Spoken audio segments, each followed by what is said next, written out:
Je rentre d'un moment de convivialité et je vais vous partager mon expérience utilisateur. Voici déjà une description de la scène pour que vous construisiez votre représentation mentale du lieu.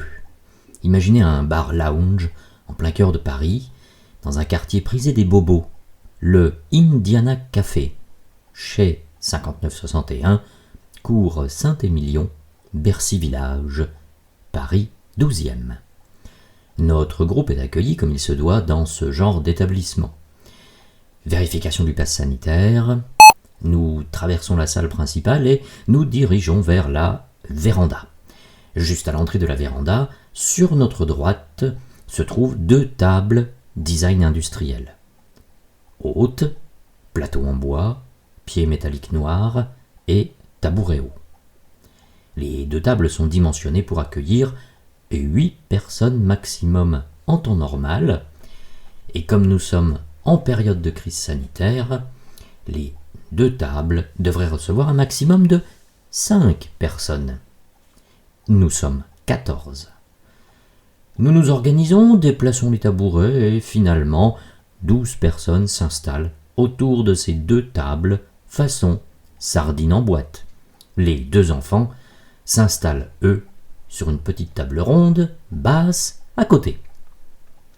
Sous la véranda se trouvent déjà attablés principalement des couples qui viennent manger en tête-à-tête. Ils ont tous une conversation feutrée et assez discrète. Notons qu'ils sont peu nombreux, environ 4 ou 5, et beaucoup de tables sont disponibles.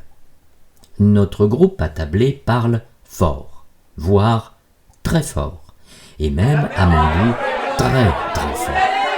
Je suis situé entre, à ma droite, une femme qui parle donc très très fort, et à ma gauche, un homme qui parle très très très fort. Et oui, car voyez-vous, il se produit un phénomène assez étrange. Plus ils parlent fort, et moins ils s'entendent. Donc, plus ils éprouvent le besoin de parler encore plus fort. Comme on dit en musique, ça part crescendo. Comme le boléro de Ravel, au départ c'est si faible qu'on n'entend presque rien, puis le son monte et il termine en explosion. Voir la vidéo. Il ne parle plus, il beugle. Que dis-je? Il braille. Non, plus fort, il gueule. Et non seulement il gueule, mais tous ensemble. Ils ne s'écoutent pas. Ce sera celui qui invective le plus fort, avec le plus de décibels, et surtout, tous en même temps. Et le plus étonnant, non seulement ils s'exclament tous en même temps, mais ce n'est pas tout. Après chaque éclat de voix, leurs paroles explosent en un rire extravagant et forcé qui ferait disjoncter un décibelmètre s'il y en avait un. Je ne peux pas capter de données me permettant de vérifier scientifiquement mon hypothèse, mais j'ai le sentiment que plusieurs facteurs agissent de concert. Par exemple, je pressens une corrélation positive entre le mojito et les paroles. Plus les verres se vident, et plus les décibels grimpent. Je vis un enfer. Que dis-je? Pour moi, cette expérience s'apparente à une séance de torture du KGB pilotée par Vladimir Poutine himself dans les années les plus sordides de la guerre froide.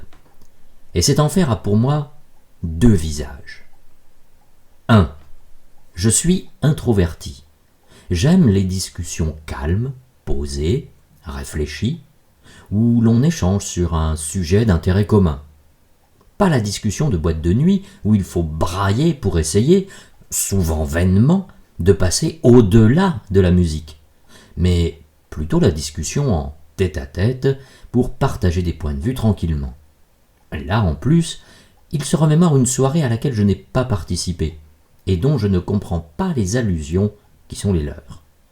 Je ne pourrais pas, quand bien même j'en aurais l'envie, entrer dans leur conversation.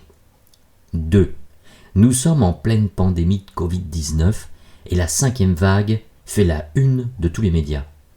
Parler fort, c'est automatiquement postillonner en arrosant à 25 mètres autour de soi et immanquablement diffuser le potentiel virus. Beugler et exploser de rire, c'est comme boire du Covid-19 directement à l'éprouvette du laboratoire chinois. Bref, après 2 heures de ce calvaire, je me surprends à défaillir. Ces voix me transpercent les tympans.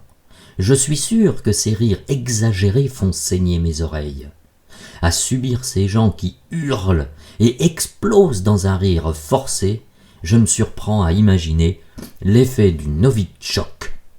Tremblement, convulsion, vomissement, mort subite. Ces gens qui vivent une expérience utilisateur intense et agréable de leur point de vue m'entraînent dans les geôles turques de Midnight Express. À ma grande stupéfaction, je sens que je vais m'écrouler, car une sensation que je n'ai jamais ressentie m'envahit, une sensation que j'ai du mal à qualifier.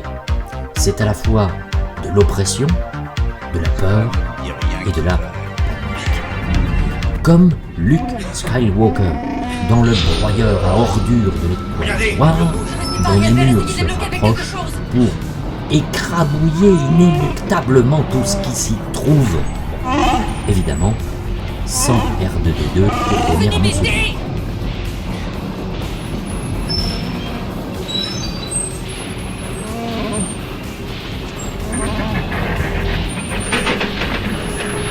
Je me retourne sur mon tabouret pour regarder ailleurs en me disant que si mon regard fuit, c'est moi tout entier qui m'échappe de cette situation abominable. Je vois alors les couples attablés tourner leur regard vers notre table et ouvrir des yeux de merlancerie, de langoustes que l'on plonge dans l'eau bouillante, bref, des yeux emplis de stupeur, stupéfiants. Je m'adresse à eux en essayant de dire « Je ne les connais pas, je ne suis pas avec eux », avec un regard de chien battu. Mais pas sûr que le message passe. Bref, au programme, on devait se retrouver ensuite au restaurant pour une soirée couscous dans un établissement réputé pour ce plat. Je trouvais l'idée super sympa car ça fait très longtemps que je n'ai pas goûté de couscous. Mais j'avoue, j'ai trouvé un prétexte bidon à 2 balles pour finalement ne pas y aller. Il fallait vraiment que je mette un terme au calvaire que je venais de vivre.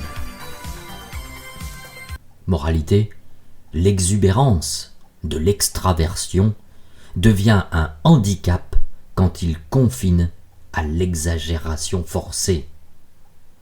May the force be with introvert.